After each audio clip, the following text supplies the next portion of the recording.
Geek Citadel. A big old walking bag of horseshit.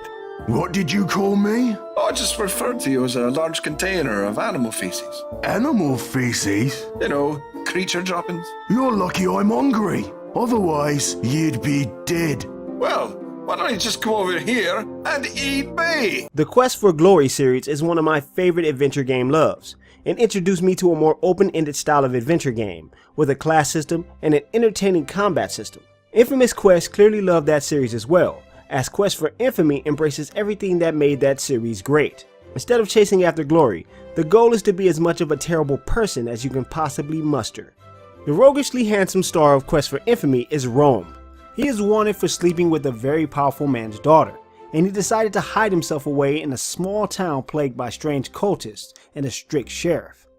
Rome will take his place in town and work to become infamous. It's up to the player to choose to be a brigand, sorcerer, or rogue. The story focuses on heavy comedy as Rome commits criminal acts in secrecy to avoid getting his head chopped off. Much like the Quest for Glory series, the story isn't the main deal. It's about running and seeing what the world has to offer. Quest for Infamy sets you free in an open world full of adventure to discover. There are subtle differences in the way that Quest for Glory and Infamy begin. In Quest for Glory, at the very start of the game, you knew what class you were going to play as. In Quest for Infamy, you have to meet everyone in town first and then wander around again and start the classes. Eventually, I struggled my way through all of the class beginnings. I started as a rogue and wandered about for an hour before I realized you could squeeze a fish for oil.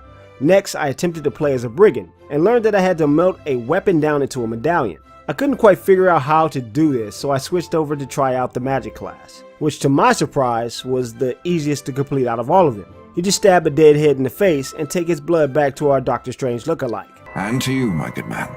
Now I can teach you the secrets of the universe. How to bend reality to your will. Now I know this sounds like I am portraying the guise of a coddled gamer, but hear me out a bit more.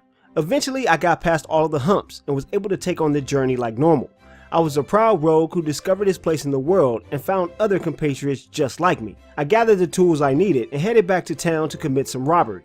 I rested to speed the day cycle up and was taken to a festival event. Here I met up with Gorth, the resident town bully, who I quickly bested in a duel and earned the praises of the townsfolk for killing, or not killing, it makes no difference. After it was over, I figured I could get back to my dubious deeds. Nope!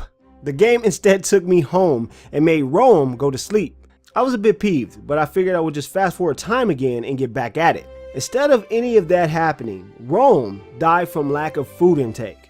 So without my input at all, my character was killed by no means of my doing. Despite my confused beginnings, the title shapes up into a fairly engrossing adventure title. There are quite a few puzzles and storyline segments where the player can make choices. Most of those choices don't seem to actually affect anything but Infamy game, but the option is there. Quest for Infamy shares the look of adventure titles of yesteryear and plays greatly into the nostalgia factor. You can make out what most of the characters are doing, and it doesn't have that grainy effect to it like older titles. The voice acting is great for some characters and oddly mechanical sounding for others. It's clear that there wasn't a big team involved due to the repetitive voices of the characters within a small role. The kicker of the entire title has to come from the awful combat system. It's turn-based with a 3-second window, which is absolutely fine until you realize that you have to die constantly early on.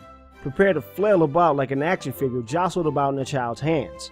You will swing and miss, and miss, and miss, while you wait for your skill points to get to a reasonable level. I really wish they found a way around it, or at the very least, copy the system from the original Quest for Glory completely. Quest for Infamy tickles at my adventure senses, but its confusing design outweighed games that were made 25 years before it. Quest for Infamy receives a wait for sale from Geek Citadel. This nostalgic adventure title takes a high level of patience and care to see what it has to offer. It has a lot of potential for those with a lot of time to invest in it. If you can find a way to completely work around the combat system, this game has fun written all over it. For more episodes of Gamer Value and reviews, check out GeekCitadel.com. Also subscribe to us on YouTube right here below. Look at all the links. Geek Citadel, Geek Citadel, Geek Citadel, Geek Citadel, Geek Citadel. Thanks for watching, and I'll see you next time.